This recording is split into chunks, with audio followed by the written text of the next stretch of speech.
I am coordinator for LHUG, which is Lubavitch Homeschool Umbrella Group, actually program. And even though our name is Lubavitch, we're really just sponsored by the Lubavitch organization, and we're not a Lubavitch group. We're just a Jewish group.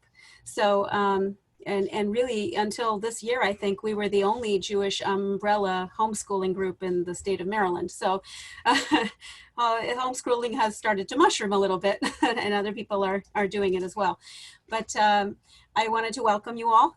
I can understand we created this because we were getting so many questions and interest and curiosity and wondering just what the possibilities are, not just with homeschooling, but with homeschooling like hybrid options or things like that. And many people don't even know what homeschooling can be, you know, whether it's complicated and hard or whether it's simple or you know, whether it'll do the job of educating your child, any of these things. So it's very understandable that it's a highly stressful topic for pretty much everybody, I understand.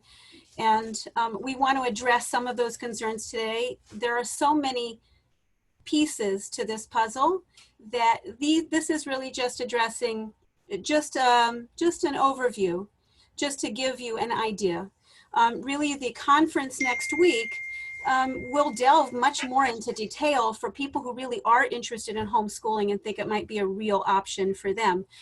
It will delve into much more detail because it's a 7-hour conference, and you'll have an hour on each topic, not or 45 minutes or whatever it is.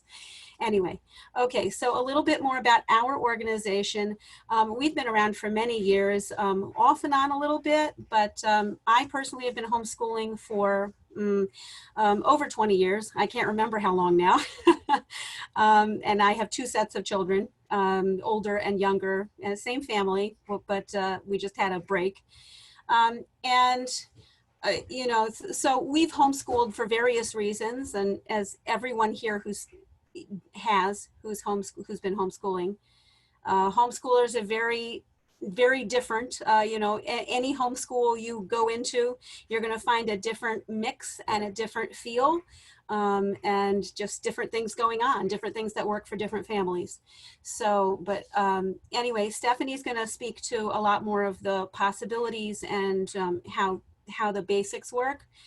And then after that, I will address a little bit more, and then we'll talk to our panelists to get more information about the kinds of questions that everyone said that they had, coming into this webinar. So I'm going to hand it over to Stephanie. Stephanie Frumkin is an educational consultant and founder of Exceptional Solutions based in Silver Spring, Maryland. She helps parents find the best educational option for children that work for the whole family. Her specialty area is in helping bright kids with differences, but she certainly can help people figure out options for other situations as well. She's very experienced. She has over 25 years of experience in the field of education, including as a teacher in both public and Jewish schools. She homeschooled her 2 children for 4.5 years while she was serving as the first coordinator of the Montgomery County, Maryland branch of the Lubavitch Umbrella Group, LHUG. Her educational consulting practice currently offers clarity sessions for parents who need help making that difficult educational decision in these difficult times. So, Stephanie, take it away. Thanks, Razel. It's nice to see you. Actually, finally, we've talked a lot. All right, let's get started here.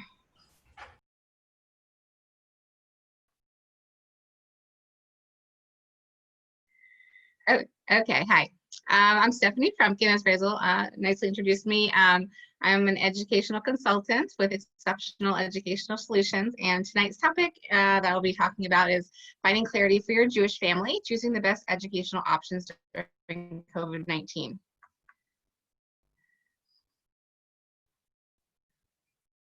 Okay. I just want to start off with a little I think, Razel introduced me, but a little bit about me. This is my family. I have 2 kids. They're actually a little older than this right now. This is my son and my daughter. At this time, this is a picture of us when we were homeschooling. So I thought it was appropriate for tonight because we're going to be talking a lot about homeschooling. And yeah, I've been helping people figure out the best educational options for them, especially during this COVID-19 time. It's really a stressful time for everyone, and we're all trying to figure out the best educational options for our families. And this was a picture of us when we were out on we're at Pearlstone. It's like near Baltimore, where there's a lot of hiking and nature opportunities. So it was really fun. It was a really good experience for us. My kids actually currently are in school, so we've done a lot of different things over the years. As I said, these are very challenging times. We're all making very difficult choices, and it's, no one can really judge anyone else for their decisions. So, that's my approach, is really I take a really whatever works approach, because as I said, my family, we've done multiple things. We've homeschooled, we've been in public school, we've been in private, we've been Jewish school, we've done a lot of different things. So I really take a very non-judgmental approach, and I think especially in these times, that's not what we want to be doing. Is we want to be supporting each other and in making the best choice for your family and for your individual children. If you could mute yourselves, that'd be great. Thanks. So again, I take different strokes for different folks, and we're going to be talking about what is the best school option for my Jewish family.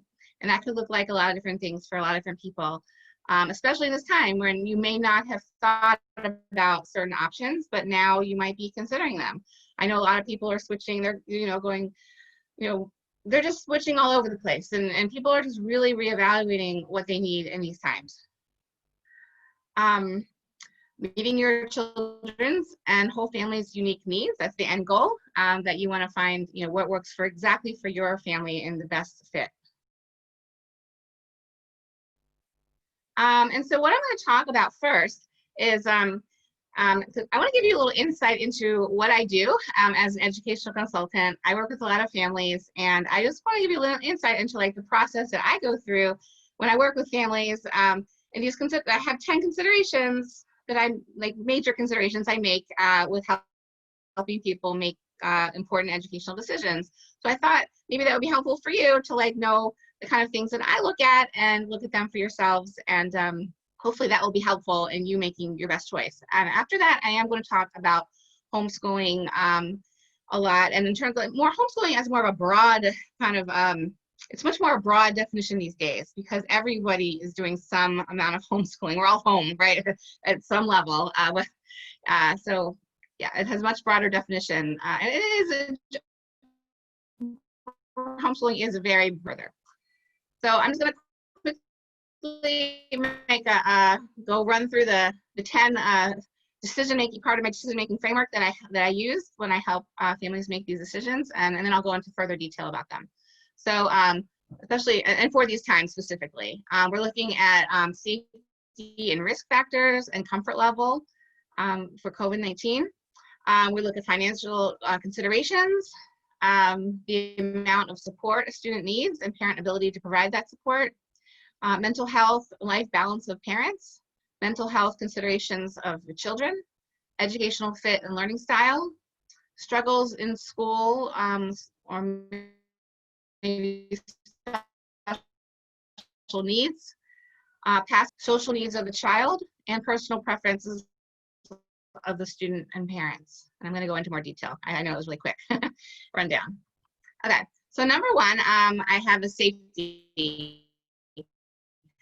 Because you really need to, safety is going to be something that you need to consider. I mean, everyone's got different, priorities related to safety. Some people, you might have an older person living at home with you. You might personally have higher risk factors. You may not have higher risk factors, and in terms of the pandemic numbers and your basic comfort level. So that's definitely, I would say, probably first and foremost, you just kind of figure out your position on safety and whether you feel comfortable with your child going into a school building or not, or you'd rather have them home. That would be number one.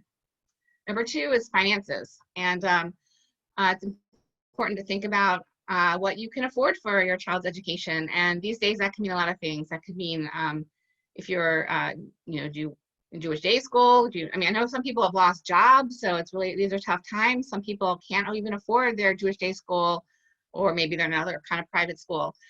Maybe they might be looking at homeschooling or other options, just for that reason. So you need to look at what you can afford. And there's other things, supplemental things for your child's education that you have to decide, if that's an option for you, if it's something you can afford. Number 3 is, are you working? You need to think about do you need care, do you need support, educational support, or do you need care for your children? If you have a lot of young children and both are essential workers, both parents, that homeschooling might not be the right fit. Although I have to say, I've been amazed by, I've been to some Yael's conferences in the past, and I heard from parents who were working parents, and they still were able to homeschool. So I know that it's still an option, but it's just something to consider, whether the kind of support that you need at this time for your children. Number 4 is, I love my children, but all day. And I mean, I just think it's really important to consider as parents, your state of mind and your mental health and your sense of life balance and what is best for you. I mean, it really is an individual decision. I think that homeschooling can work for a lot of people, but it's really, again, it's a personal decision, and you need to decide whether having your children be out of the home, I mean, that could even work with homeschooling, but I'm just saying it's just something to consider is your own mental health and well-being. That's very important. Number 5 is your child's mental health. How are they doing? What do they need? I've got a big one, a little one. These kids could be very stressed out, and we obviously want to make sure that we consider their needs to be extremely important in figuring out the best educational options for them. Number 6 would be educational fit and their academic style. What type of learner are they? So something to consider, like, do they do better? Are they, do they do okay, like in a screen type environment? Do they do better? Are they like more physical? They need to be more hands-on? Do they need to, I don't know, there's all sorts of types of learning styles and different types of schools. There's Montessori schools, there's, and styles of teaching. I would think about what type of learner they are and what would be the best option for them. And you to think about, is your child, are they struggling in school? Are they falling through the cracks? Do they have special needs that need to be addressed? So that would be a consideration as well, how they do in a traditional school setting and maybe an alternative setting. Something to think about. There are ways to address special needs and maybe help your child thrive even more, like in homeschool setting. But again, that's a very, it's something just to consider in determining that. Distance learning, how does your child do?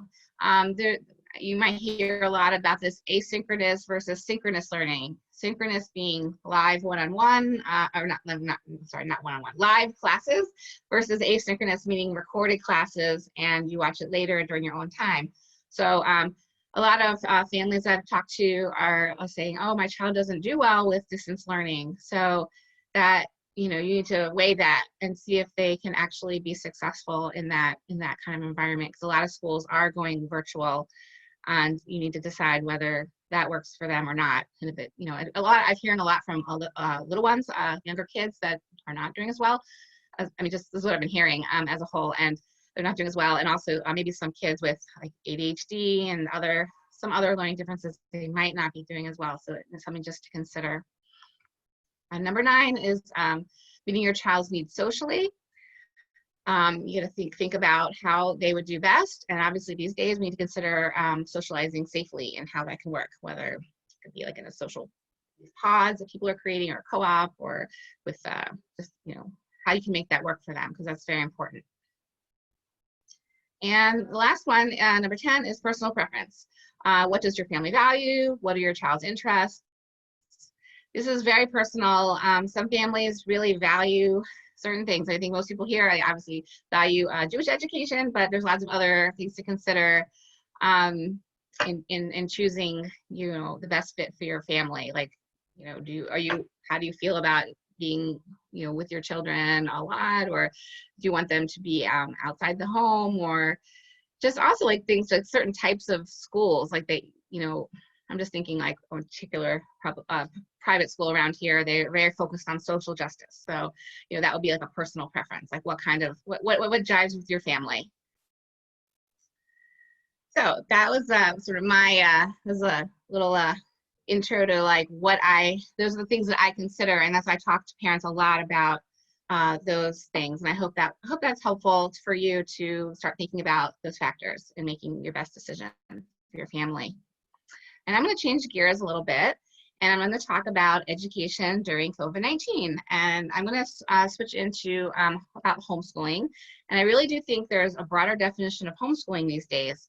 I do think homeschooling really is broad in general. A lot of people don't know like exactly like what is homeschooling. People, the stereotype of the moms across the dining room table from the kids, which is not usually the case, but maybe sometimes. But homeschooling can be a lot of different things for a lot of different people, and I think that I'm glad to be able to have this opportunity to share about the broadness of homeschooling and how it could work for your family, and and I want you to learn the basics and learn like just what is homeschooling, and in these days I really do believe that homeschooling means a lot. Everyone's doing some kind of homeschooling at this point. Everyone's home, so to some degree. So we need to think about that. So homeschooling, can it really work for my family? And that's something to consider. You need to think about that, whether it can, and we're going to discuss that. One thing I used to always hear, and it was really my pet peeve when I used to homeschool, people would always say to me, I could never homeschool. No way. Right? So I find it a little bit ironic that now, as I said, like everyone's kind of homeschooling to some degree. And I know it's really difficult for a lot of people. But I figure everyone who's on here wants to learn about it. And maybe you might be retracting those words, I can never homeschool, because I do think that most people, if they need to, and if they want to and they need to, they can be successful.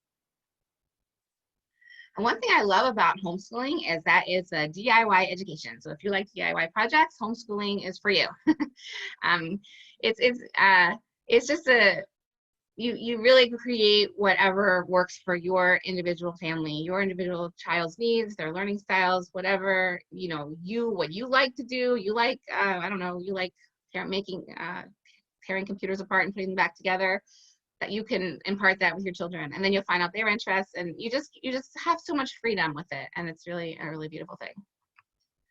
So I'm going to talk a little about the homeschooling basics, because some of you are veteran homeschoolers here, and some of you don't know the first thing about homeschooling. So I want to provide you with some information about what the basics are, and so your child can thrive outside the box, because we're outside the box here if we're looking at homeschooling.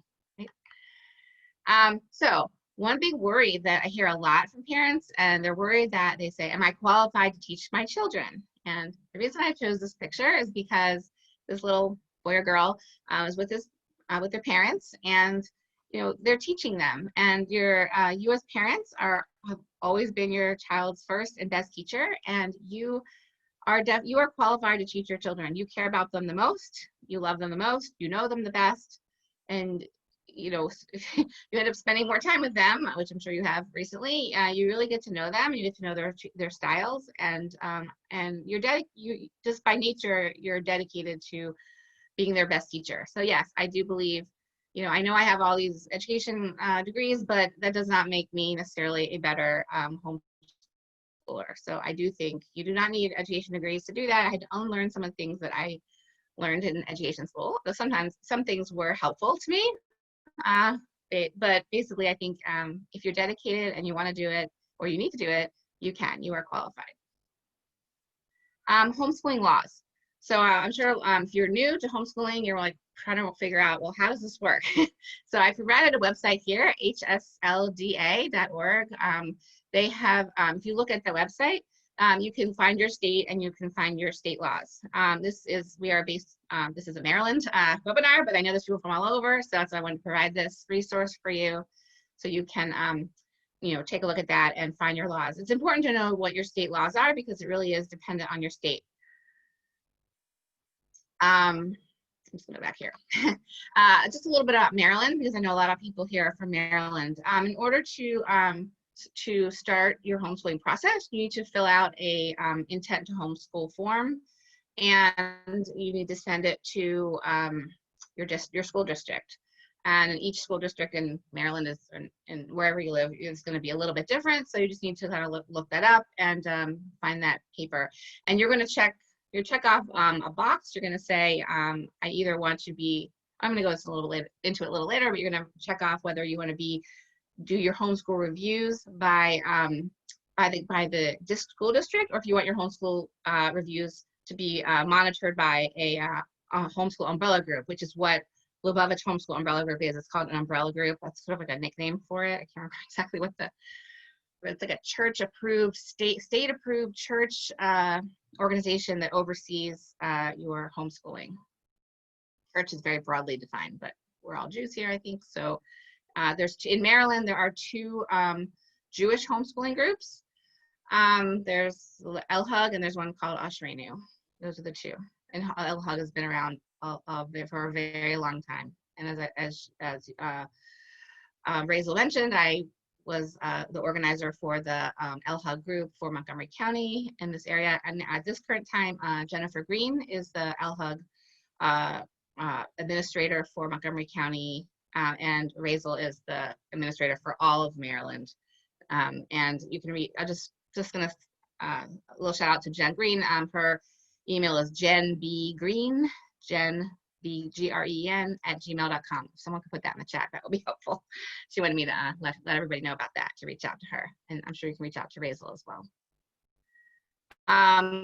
Again, we're talking about homeschool reviews, and there's different requirements for different states and different districts. So again, you need to make sure you review the laws for your state, and make sure you're following that. In Maryland, the basic idea is that you provide, this is a quote from Maryland law, you're providing regular and thorough instruction in the 8 areas that they teach in public schools, which are English, math, social studies, science, art, physical education, health, music.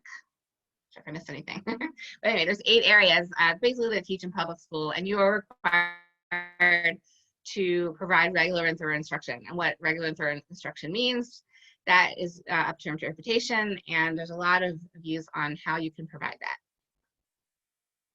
Again, about umbrella groups, as I mentioned, you can either you basically have to prove that you are providing that regular and thorough instruction to your children in those areas. Again, how you do it really varies.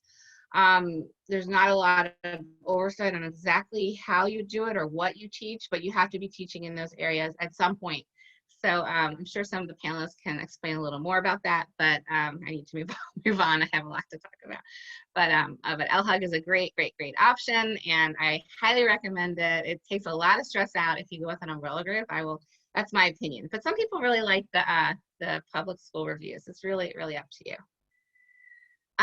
So one of the great things about learning with homeschooling is that you can be very out of the box, or you can be more traditional. You have choice. So what's fabulous is that, again, it's that do-it-yourself education. You can choose how you want to do it. You could choose, they have these all-in-one box curriculums that some people like to use, that has everything you ever need, and comes in a box, giant box, and you have everything. And other people like to follow a child-led approach and follow their child's learning. That'd be more of an unschooling approach. Some people are eclectic and choose a little bit of everything. So you really get that freedom and choice. Curriculum.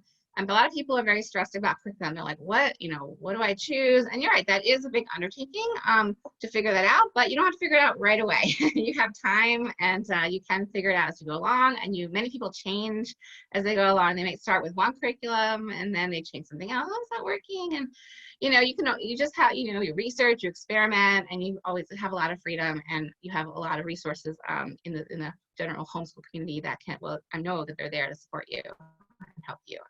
And at the conference, I'm sure you'll learn even more about that. And Jewish education, I know it's in a lot of people's minds, and there are a lot of options out there for Jewish education. So, you know, some people might want to stick with their traditional, their Jewish school. Some people I know in this that are here that, you know, they have kids in public school. I actually have a child, I have one in Jewish school and one in public school right now.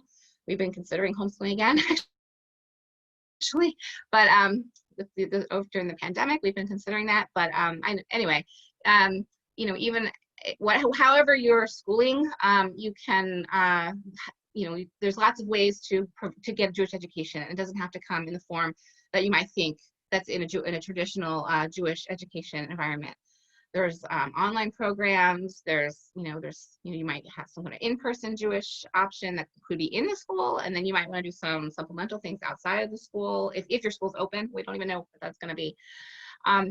Hybrid approach you could have after-school Jewish education. You could have tutors. You could have small groups, co-ops, you name it. The options are, they're almost endless. There's just a lot of different options out there to get the Jewish education, and it's really beautiful that you can actually have that opportunity to work with your own child and actually teach your own child about what's so important to all of us, which is Judaism.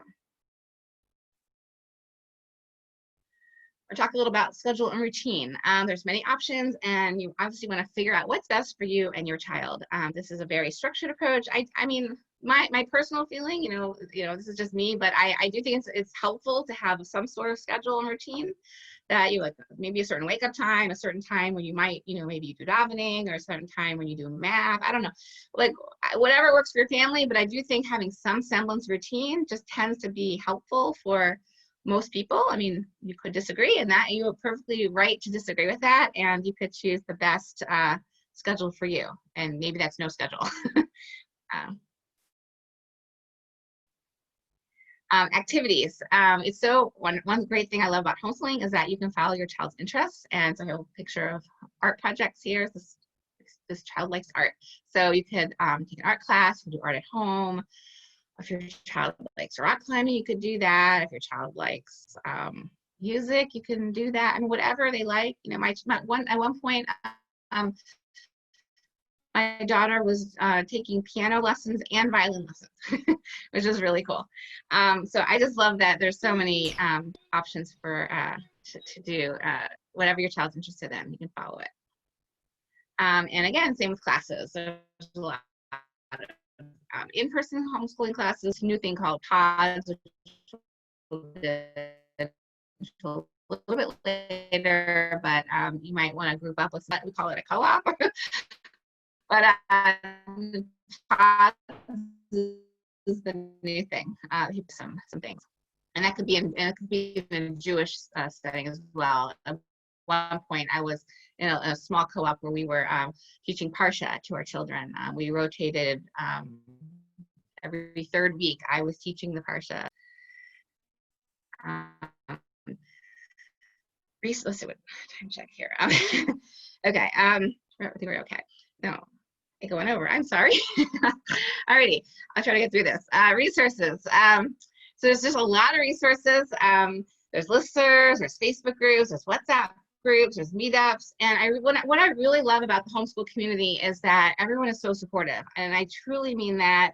I mean, there's the Jewish Orthodox homeschooling group. There's in Montgomery County. There's secular groups. There's Jewish groups. There's just a Jewish homeschooling group. I just joined, even know that existed.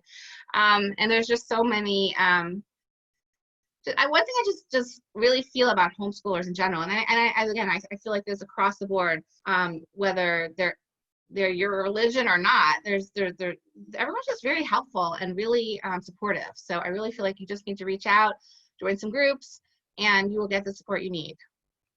One thing I love about homeschooling is relationships that you build within your family, and mom and a daughter who are bonding, and just, you know, what I've heard over and over again is that the family relationships do tend to develop strong bonds in a homeschooling environment. This is my kids when they were homeschooling, the arm in arm. I love this picture because aren't they cute? Right? They really bonding and being together and enjoying each other's company. So, I know some people are wondering about multi-age family learning, and that's something that you can do. You know, if you have older kids and younger kids, there's different ways, and some of the panelists I know will talk more about this, but just that the older kids can help the younger kids, and the younger kids can provide, I don't know, maybe more fun to the older kids. There's different ways to like group the kids and have them do multi-age family learning. One thing that's important, no matter what you choose to do for your education, is exercise and getting outside, especially today. These days, it's really hard to get enough exercise, and getting outside, I think, makes everyone just feel a little more calm and feel better. A new thing that I've seen pop up are these supervised distance learning. So if your school is having in-person, or I'm sorry, if they're having distance learning and you have, say, younger kids or whatever reason that you need some kind of supervision for your child, you need some childcare, I've just seen these things pop up. It's something new that I've seen around here. There's something called RT. It's some secular group that does this. I don't know. There's options if you need that, if your child is doing some kind of distance learning. It's just something new that I've seen out there that you have to pay for it. One thing is online school. I consider that different than distance learning, because there's a lot of online schools, and there's a lot of Jewish online schools. Actually, one actually call it Jewish online school, which is run by Chabad. But there's a lot of these online schools that have been doing this for years and years and years, and so they might actually look better than the options that your Jewish school or your public school or whatever school you're currently in, then that they're doing this distance learning. So you know, there's been a lot of online schools that have been in existence for a very long time, and so it's something to consider, even if you say, oh, my child doesn't do well with the Zoom learning, but they might actually, with experienced teachers in a format that maybe it's shorter and it's more focused with their interests, a lot out there. And as I said, I would come back to pods. This is something new that's popping up. People are forming learning and or social pods with, you know, like usually people in your own neighborhood where you get together, maybe, and some people are going to extreme, and they're having contracts for safety, and you know, whatever works for people. They're getting together with other families and podding up, and sort of like for safety. They don't want to open it up to the broad society, and they want to feel like, you know, they're having a more safe environment with could be multi-age, it could be same age, but it's just something they're popping up everywhere. And people say, well, where do I find one? If you go on Facebook, go to your local Facebook group, moms groups, you will see them, or listservs. I just see them all over Facebook. So if you are looking for that, I know in my area, it's called CODEM. Rivka Schreiber is organizing something in Montgomery County she's helping form these Jewish learning pods. So it might be, so if you're in that area, you might want to hook up with Rivka at CODEM, and she's putting that together for grades 1 to 5, I believe. And basically, if you have happy kids, you have a happy family. So, you know, you want to make the best educational decision you can for your family, and that might look different for each and every one of you. So it's really an individualized decision, but the goal is that that all of you are happy as we can be during these very challenging times. But if your kids are happy, I think you'll be happy too. And just to let you know, if, you know, a lot of this is individualized, I hope that this was really helpful to you. I tried to give over, you know, helpful information, but, you know, sometimes people need more individualized support. So I just get a little contact information of how you can reach me. My website is exceptionaleducationalsolutions.com, and I'm here to support you in any way you need. So feel free to reach out. And thank you for having me today, Rachel and LHUG, and I'm excited to, you know, I used to be with LHUG, so this is exciting for me. So thank you very much for having me tonight. And I'm happy to answer any questions. I'm going to stay on for the panel. And if you have any questions for me, plus, you know, the other people in the panel. So thanks so much. I'm going to stop sharing my screen now.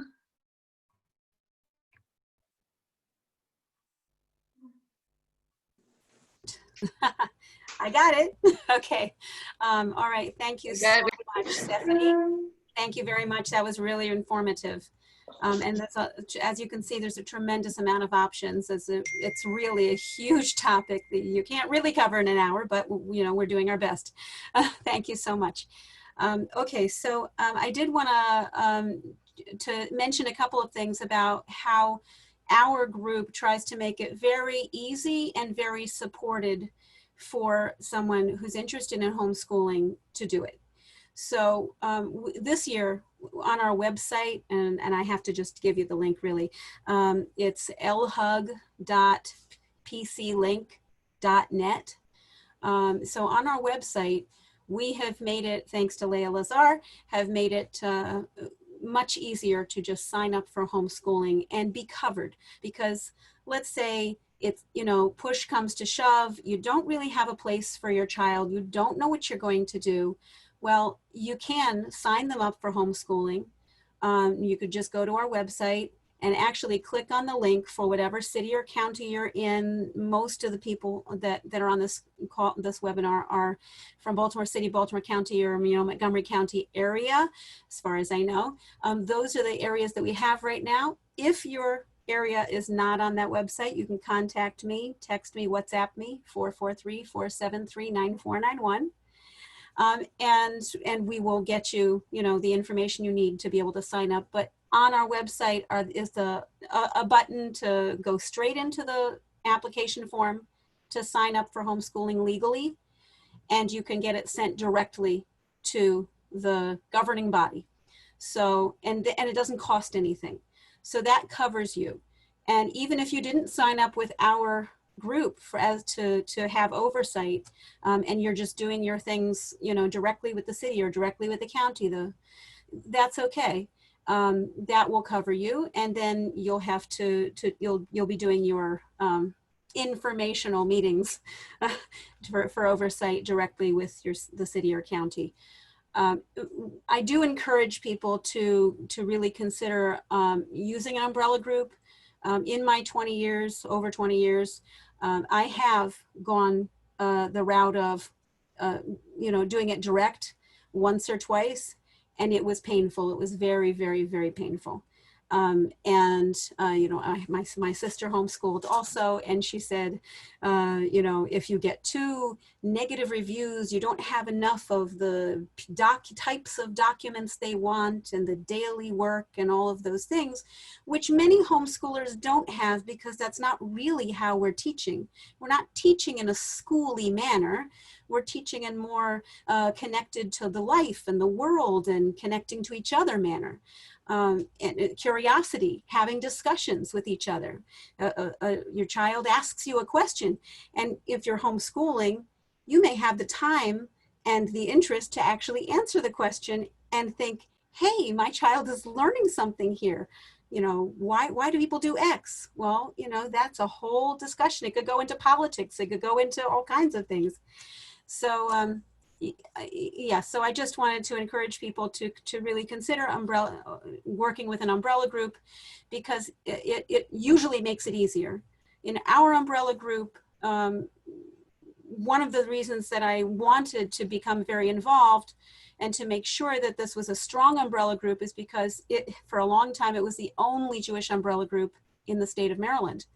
And so we needed to have the ability to have Jewish people who are homeschooling connect. We can connect with people who aren't homeschooling, no problem, but to find other homeschoolers was a challenge. And being in a group that's not Jewish is very different. If you want your kids to socialize with Jewish kids, then you need to be able to find them. So that was a strong reason for working on building this group. We tried to make the sign up easy. We don't have for LHUG ourselves. We don't yet have the application for LHUG on our website, but we will hopefully in a day, to a clickable link to be able to fill it out on the website, and also to be able to pay. It's only $50 a year. We're not making money on this. It's there's no income from this for me. Anyway, Okay. And one other thing that I wanted to make sure that we mentioned, let me just think. I'm trying to remember. I wanted to make sure we mentioned that you can sign up for the year, and like on our website, and that will cover your child legally. Legally in the state of Maryland, your child has to be signed up for a school or an alternative that is legal from the age of 5. If they're 5 by September, from the age of 5 until they are 18.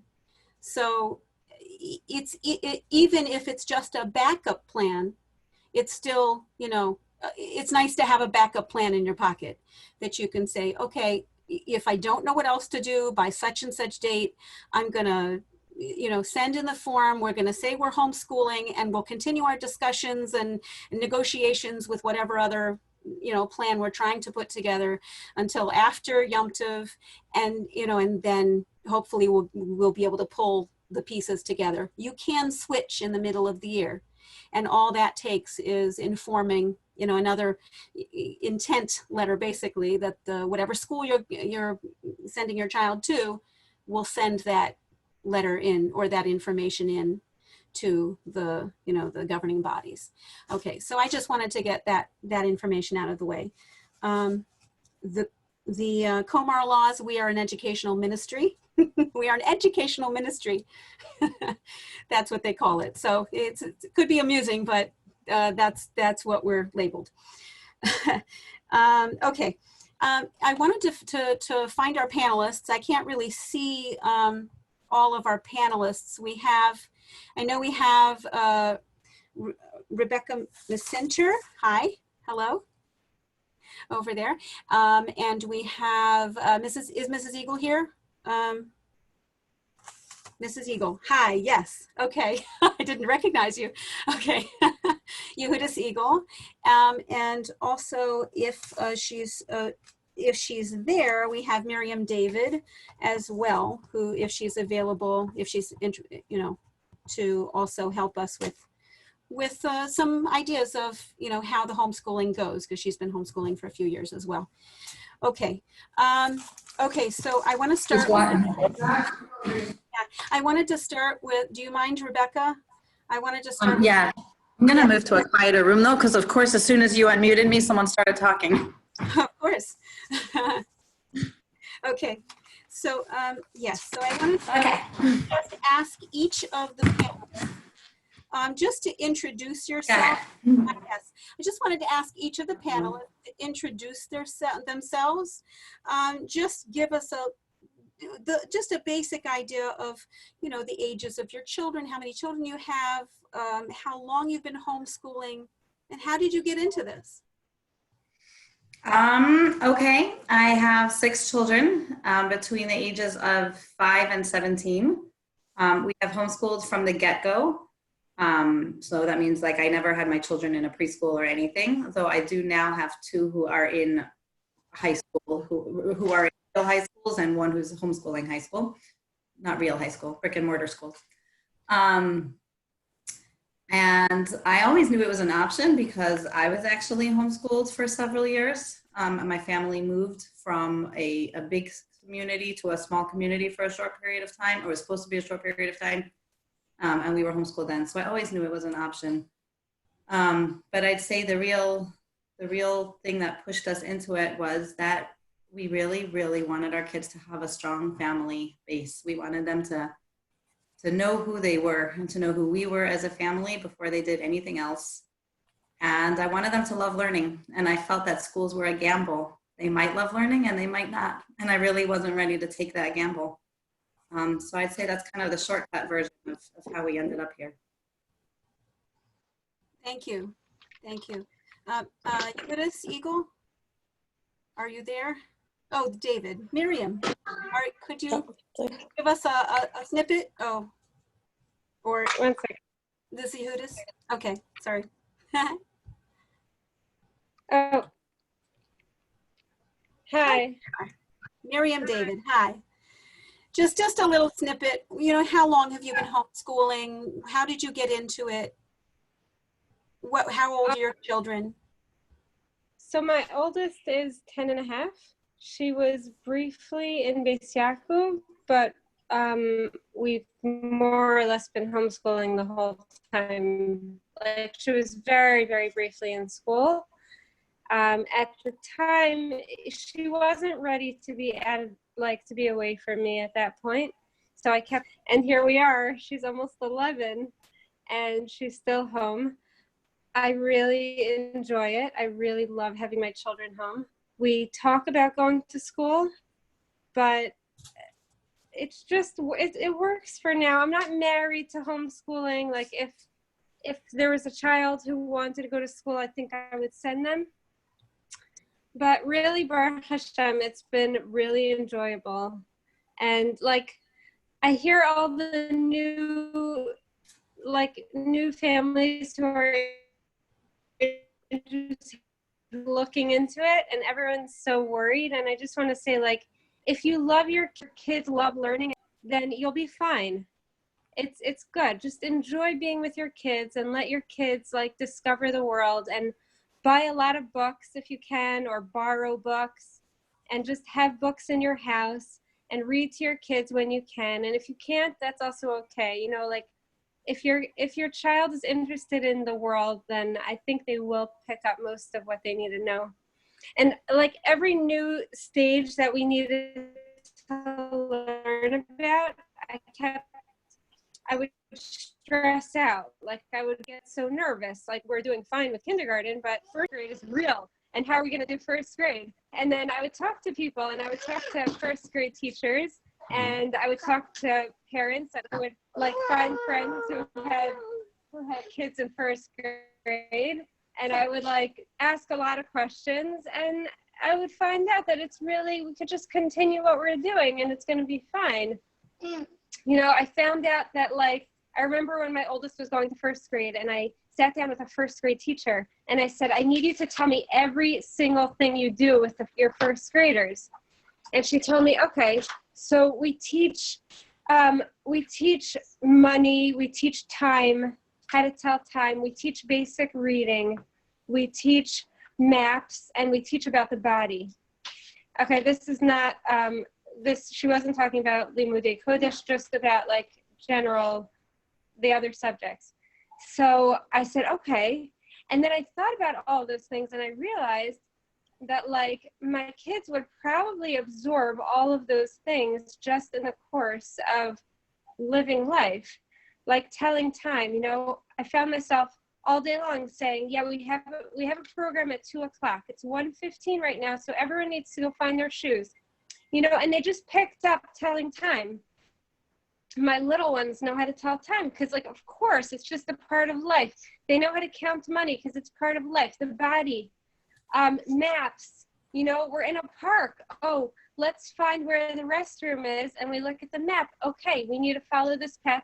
And it's just something you learn. And, you know, it's just so much easier to discover the world. Think of everything you've ever learned. It's so hard to learn from a book, and it's so easy to learn when it just comes naturally, and when you're doing it experientially. I need to be so quiet for a second. My little one just made me a picture and wants to know if it looks pretty. Yeah, so I don't know, I don't really have anything like super profound to say, but I love it. And I think that, you know, people shouldn't be worried. Just enjoy the time with your children, and learning opportunities will come your way, and just take advantage of the opportunities, and your kids will be fine. They really will. Thank you so much. I appreciate it. Oh, so someone message, like, what about reading and writing skills? So that's a really good question. And I had that question also, like I mentioned that I talked to a first grade teacher when my oldest was going into first grade. And she told me all the things that they learn, and everything was, you know, everything seemed like some things that could be learned organically just in the course of living, except for reading. So I asked her about reading. I said, how do you teach reading? And she told me that, and I've heard this from many other people since then, I've spoken to so many people over the years, I like to gather information. So she told me that the way they teach reading nowadays is just basic exposure. And the class is usually divided into two parts. The children for whom reading comes naturally, and the children who need extra help one-on-one. And if your child is going to learn it, you know, and if they get it in class, great. And if not, they're going to need that help, and that help is not given in the classroom. So it's really the same thing when you learn at home.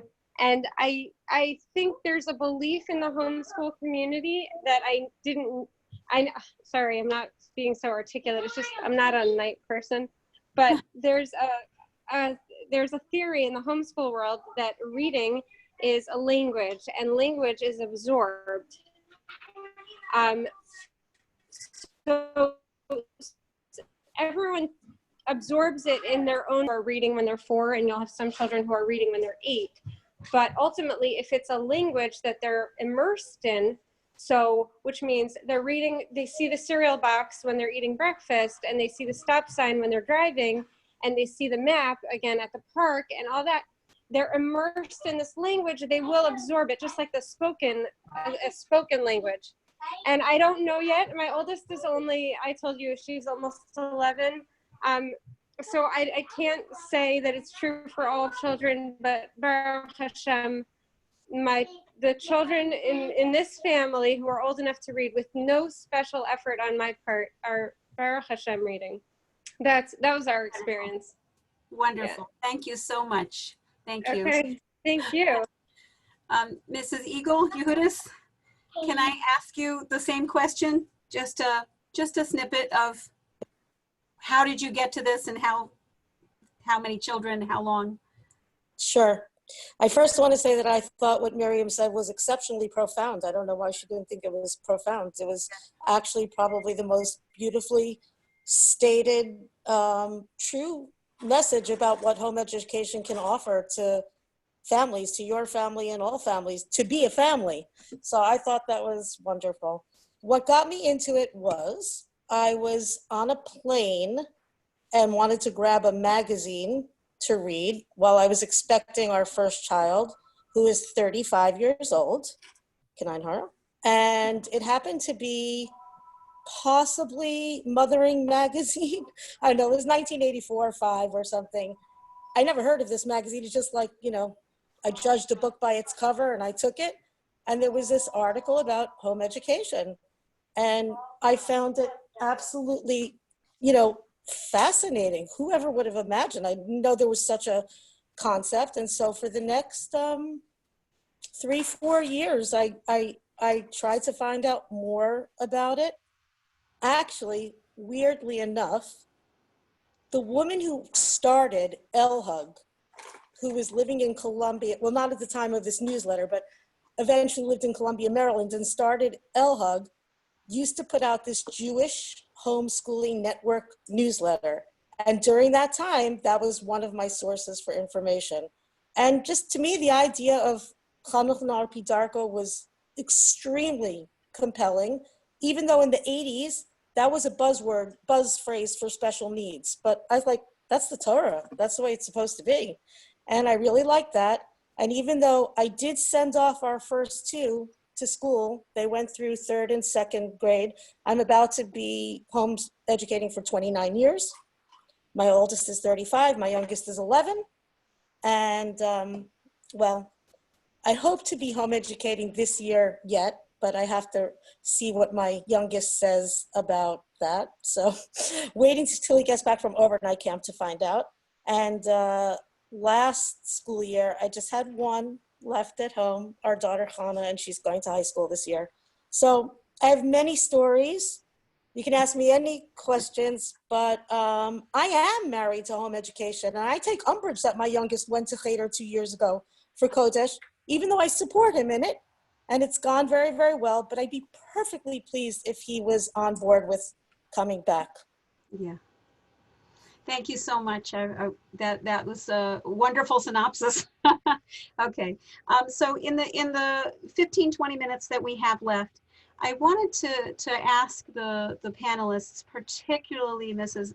Mesenter, Rebecca Mesenter, and Yehudis Eagle, to just give a snippet, you know, like a vision of what a homeschool day has looked like in your experience with when your kids were young, when your kids were in middle school, when your kids were in high school, and if you had a whole range, how'd you do that? Mrs. Yehudis. I don't know why it takes people so long to call me by my first name, but Yehudis is just fine. Okay, so honestly, with 11 kids, and the age range that I have, 23 years over them, I have had many versions of what you ask. I can tell you that the home education day of our oldest 5 children probably is described in books like Free Range Kids and things like that. It was very just open, discovering, exploring, traveling to Baltimore from Delaware so that we could hang out with other Jewish home educating kids. And that is how we wound up moving here 23 years ago. But as our family grew in size, and our older kids had decided when they reached the juncture of high school to go away to school, and all of them did so, everybody in 9th grade except for 2, and just one of the whole bunch chose to stay home for high school. I'll explain that in a little minute. So our days definitely changed. First of all, when the younger kids saw some of what a school model looked like, looks appealing. It's fun to get a lot of books and have a knapsack filled. And so that was intriguing to them. And also, if you have a baby and a toddler and a bunch of other small kids, if your kids like workbooks and you're okay with them, then they're very useful. They're efficient sometimes, economical. So we've had like just a lot of different, I was telling this to the group that met at our house this morning. We've had Tekufos. As the family grows, changes, there's different people, different personalities, our days change. Last year was like a bracha, just one child, and we really could have any day we wanted, each and every day. Learning, listening, playing, going, just about everything. And just to finish off with one thing, the one child who did stay home for high school, it was a very thought out plan. He definitely knew that college was in his future. He had aspirations that would require that. And he wanted to have a very competitive high school transcript. So his choice was to stay home and take a variety of extremely demanding, like more than I had in college, classes. And he finished high school in 2 years, spent some time in yeshiva, and now he's starting University of Maryland. Wow. Wow. Amazing. Thank you. Rebecca Mesenter, how about you? Can you give us an understanding of, what homeschooling has looked like in the generations that it's been for you? I need her unmuted. Okay, we're good now. There you go. Okay, so when I only had younger kids, and I think younger means like 8 and down, I think, it's hard to remember. I think we do tend to always start our mornings off. I don't start at a specific time, particularly when they were younger. But when everyone was up and dressed and then they had breakfast, and then the next step would be either davening or morning chores. Different people would do different things. And then once chores and davening and breakfast was all done, that's when we would sit down together. And my family does a lot of reading together. So even to this day with older kids, we start our days by me reading. I read usually an aliyah or 2 from the parsha that week. Translate as we go. I read maybe a history book, maybe a science book, maybe a biography of someone. I usually do actually Jewish and non-Jewish from the same time period at the same time. Read literature. We do a lot of reading. And once that is finished, that's when I can work with each person individually. And I know I start with the younger ones because that's very quick, 5-10 minutes. And also if you give attention to the younger ones first, I find they are much happier to go off and play.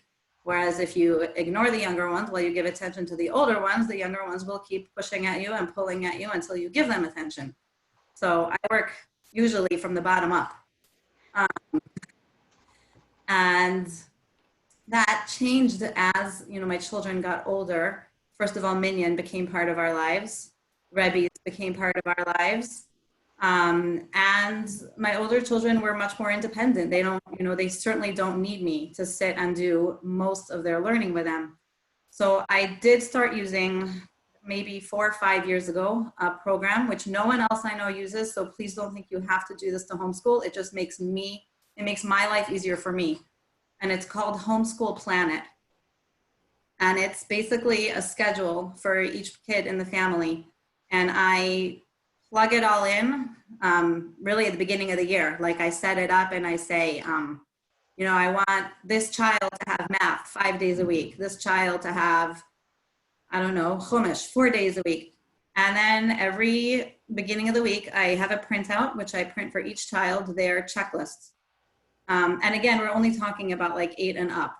And then it just takes the responsibility off of me and it puts it on them, which is what I really use it for, so that I don't need to be the one to say, did we do this today? Did we do this today? Did we do this today? I can just say, have you checked your checklist? And it's on my child to come to me and say, oh, you know, on my checklist, it says do Ivrit story. Can I read you a story now? Instead of me chasing down 4 children and saying, come, you need to read me a story today. So I really do use it for that. That being said, though, life happens, and life happens more often than it doesn't happen, meaning that I don't think we ever in my entire time have had a week where everything has been checked off of any one child's checklist. I have it there to keep me kind of focused. This is my goal. I would like to read a Hebrew story with you once a week, but is it going to happen every week? No. Is it every child going to do it every week? Absolutely not. But it's there to help give us a structure and goals, and it helps my children also be able to see that they're making progress. They're doing things. They're really moving through, and they can do it without me. So does that answer your question? Yes, thank you so much. Older, again, high school, we do use online classes for one child. I don't use them for the younger kids at all. Well, I really have nothing to do with. I do not give him a checklist. I don't do anything. He takes care of his, I enroll and I pay for it, and I answer questions if he has them, but that's it. Okay, thank you so much. Okay, I just wanted to let people know what it is that we as a group, an LHUG, we have different WhatsApp groups for different ages of children now, so that parents with those similar ages of children, boys this group and girls this group, and the younger ones are co-ed, that they can connect and create their own get-togethers or groups or clubs, whatever the kids' interests are, whatever the parents' talents or knowledge base is. I just wanted to put that out there. And I wanted to make sure that we addressed a couple of other of things that, you know, Q&A that anyone wanted to ask. So could we have who has questions that they wanted to ask?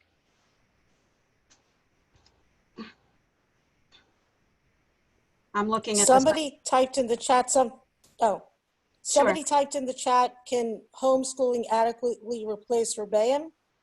So if I can, I'll just, you know, comment on that. But just before I do, one thing that Rebecca said that I think is really important about the day is that if you are making time to learn one-on-one with your kids or whatever their core things are, you're doing one-on-one, don't anticipate that it'll take very much time. Usually if, you know, you have their undivided attention and they have yours, it goes pretty quickly, especially for, for younger ones.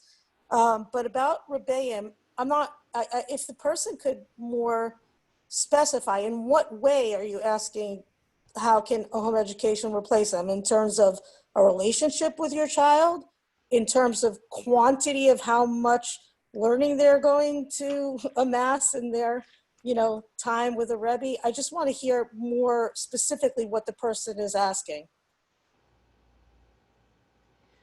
I'd like to say that in our group, we have a lot of people who have Rebbes, but that's for a shorter amount of time. They may have a Rebbe 3 times a week to learn with their son for an hour or an hour and a half, or maybe it's 4 times a week for 2 hours because they want more subjects. Or there's a co-op type of thing where, you've got a group of 5 to 6, 7 boys, all of the same general learning level. It's not really about the age. It's more about the level and the fact that they're capable of, like learning seriously and not distracting from the class.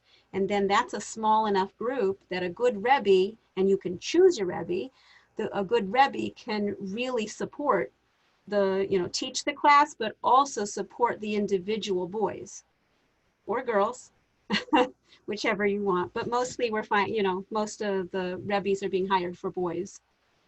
So I just wanted to offer that out there. What other questions do we have?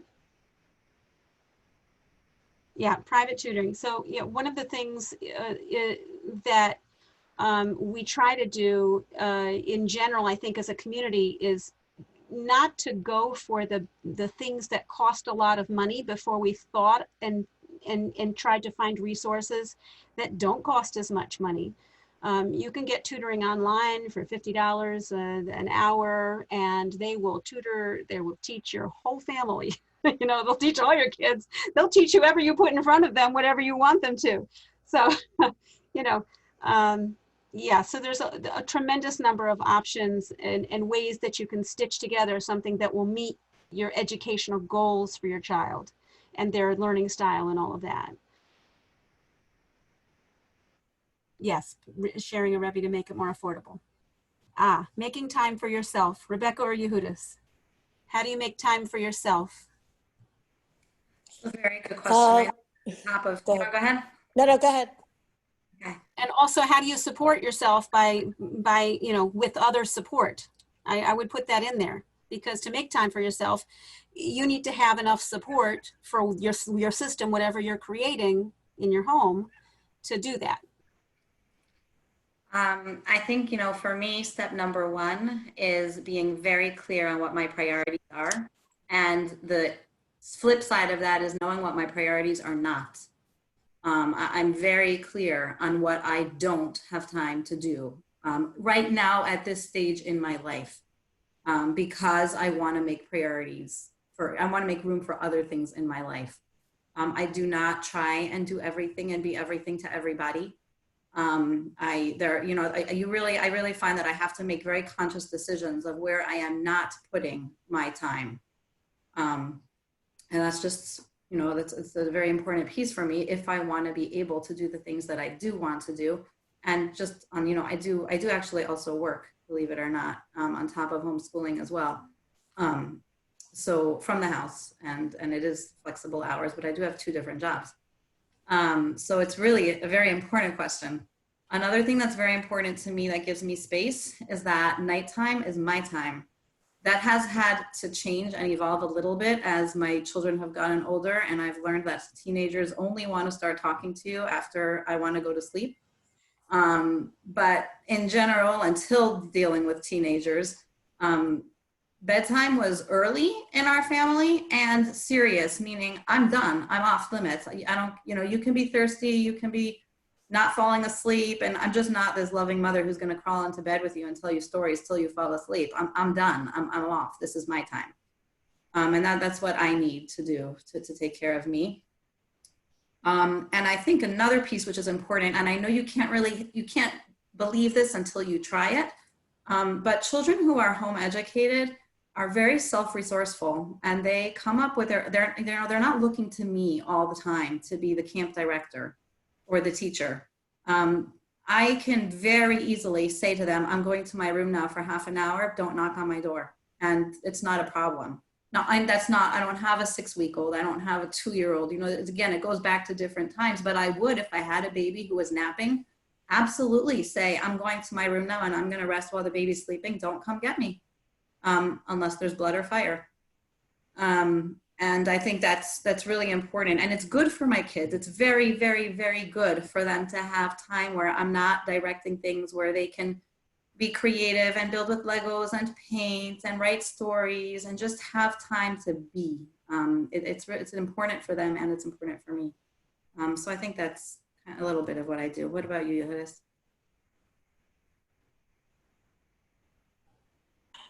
I'm not going to lie, but I think many people are familiar with the fact that my time for myself is in the wee hours. I usually take a nap around 9 p.m. for anywhere from 1 to even sometimes possibly 3 hours, and then stay up for as many hours as I need to rejuvenate and do my fun things, which are usually seriously fun. Like, I can't bring myself to do dishes if I haven't done them at that hour. It's for reading, emailing, well, now during COVID, playing Scrabble, you know, whatever it is, but the middle of the night is when I had my time. Now, I want to address though the I'm done thing, because for many years I was in a bit of a quandary. Philosophically, I believed that bedtimes cannot be imposed on people because a person's body is their body. And they, of course, can be guided to recognize when they feel tired and know that that's a signal to go to sleep. But when push comes to shove in our sized family, not everybody always recognized that after they're being guided towards understanding that their body was tired. And like Rebecca, I felt done at certain times. So the way I kind of bridged those two things, my philosophy and practical living, was that I would be done and just communicate that I was done, and that everybody, you know, if I could tolerate it being around me, then I might. But usually it meant like, you could go read in your room, I'll read in my room, you know, whatever, but I'm not answering any more questions, engaging with you, et cetera, et cetera. So I'd like to just add a few things. Having help, having cleaning help or other type of help that you know supports what you're trying to create in your home is critical. So if it's a reasonable cost for you, and it puts your family in balance, that's a good thing. You know, cleaning, somebody cooking, you know, whatever it is, it doesn't matter as long as it's putting your family in balance. I also wanted to recommend, from my 20-some years experience, that a chore chart for children is a very good thing in my experience. If they're very young, they can do very small things, but they can still do them. Even the smallest of kids who can you know, walk around, well, okay, a little bigger, they can take small garbage cans in the bathroom and put them into the bigger cans in the kitchen, or something like that. Water the plants, you know, things like that. So having a chore chart, and it doesn't have to be written, especially shouldn't be written if it's young kids, should be in pictures so that they know what they have to do. And I also work. I work approximately 6 hours a day, sometimes more. My kids are in middle school area, so you know, I make sure they're set for what they're doing for the morning, and then I'm going to work in my office at my house. Do we have any other question? Oh, I did want to address one other thing about, people were asking about special needs. And I did want to say, you know, special needs are just individual needs that, you know, we need to cater to, right? But inside a family, you can balance the family's needs and the needs of that person, you know, in ways just like you balance, hey, when the baby's asleep, I'm going to do this. When the younger children, in order to get them their needs, I'm going to work with them for a few minutes, and then I'm going to have them go play and work at this. Or you can have one child working with another child, even teaching another child or reading to another child, and they're both learning. So I want to thank everyone. Are there any last comments that anybody wants to make before we close for the evening? Leila Lazar has a question. I'm sorry, that wasn't me. Somebody else asked the question. I would like to answer a little bit more about the learning disabilities question, if that's okay. Okay, sure. Yeah, because I didn't talk about the way I got into homeschooling. I actually ended up, I started homeschooling not by philosophically I wanted to homeschool, but because for a need with my child was not fitting into a Jewish school. So I can relate to a lot of parents who at these times maybe not might be your first choice of a lifestyle, but I ended up really loving it. But anyway, I do have a child with some different needs, out of the box kind of kid with some learning differences, and I work with that's what I specialize in working with is families that have these learning differences. So anyway, I just want to say that homeschooling I think is really a great a model for, you know, a great opportunity to address those needs, because I think kind of to piggyback on what you were saying, Rachel, is that you have more time to work on those special needs, and you can really tailor your individual child's needs to you know, you could choose a curriculum that works for them. You could take breaks. I mean, when they're in school, it's actually a lot harder because you know, you have to go with the flow of the whole class, and maybe you're I don't know whatever. I mean, everyone has different needs, but you have the opportunity to tailor it really carefully. Your child's education, tailor it really to their needs. And you know, if they have ADHD, you can work for a block of 15 minutes and then take a break for 15 minutes and go back to it, you know, kind of like you can really just tailor it. And I think it really does, it does work for a lot of special needs. But I mean, sometimes you might need to like get outside support, like if something, you know, you can't handle. I mean, like with anything, honestly. I mean, if you're not, I'm not so great at math, so, you know, I might find a math tutor, but like if your child needs, maybe they're dyslexic, then you can look for someone to help you support their dyslexia. You might need to, you know, hire a tutor, but they're not going to support that generally in the just school setting anyway. You would probably be needing that support as well. So I think it can hopefully can work really well for kids with different needs. Yeah. I also, Go ahead. no, I just want to chime in with that. Our eldest was born with severe neurological impairments. And then one of the boys after him has pretty, I'd say, severe dyslexia. And with our eldest, it wasn't, again, the reason why we chose to home educate, but it certainly took so much weight off of his situation. And for the brother that is dyslexic, they weren't stigmatized. Obviously, they fit in with their group of home educated friends in Baltimore. They, you know, had their learning, again, remember, those are my free range kids. So, you know, their actual Seder and learning was probably a lot more minimal than some of their younger siblings, but they did their things. And obviously it was all with the intention of catering to their needs. So again, home education can really, like Stephanie said, afford you a massive opportunity to make it as tailor-made for them and what, you know, the way they learn best. Thank you. Okay, so in closing, I would want to just mention again that next week, there's going to be a lot more resources that everyone goes into in the Torah Home Conference. I encourage you all, if you're interested in pursuing this at all, to sign up if you haven't already for the Torah Home Conference. Tremendous amount of resources.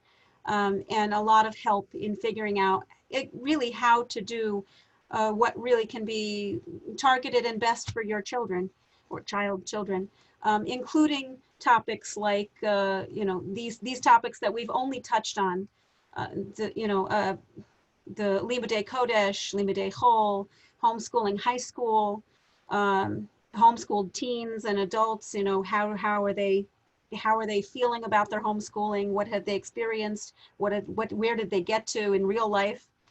Working while homeschooling, home education with special needs. These are all topics in the conference next week. So I'm going to send you a follow-up email to everyone who's on this call. I think Stephanie also is going to send a follow-up email, but in my email, I'm going to give you whatever, all the information, the basic information, not a big long email, but just to be able to sign up for that conference if you want to, contact Stephanie if you want to, and certainly contact me back. It's easiest to get me by text or at WhatsApp, 443-473-9491. But if you email me, or if you other people are available also, I'll give you some more resources.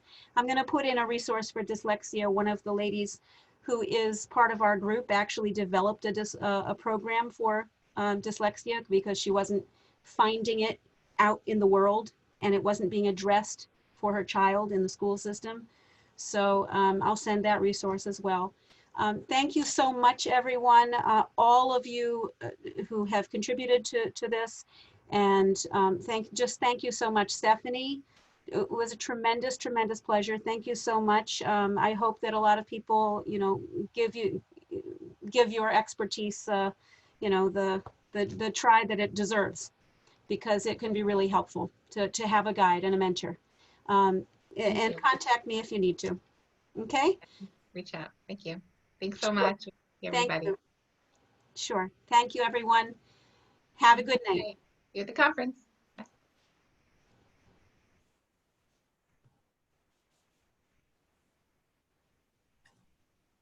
Thank you, everyone, for joining us. We hope to see you next week at the Torah Home Education Conference. Take care. Bye-bye.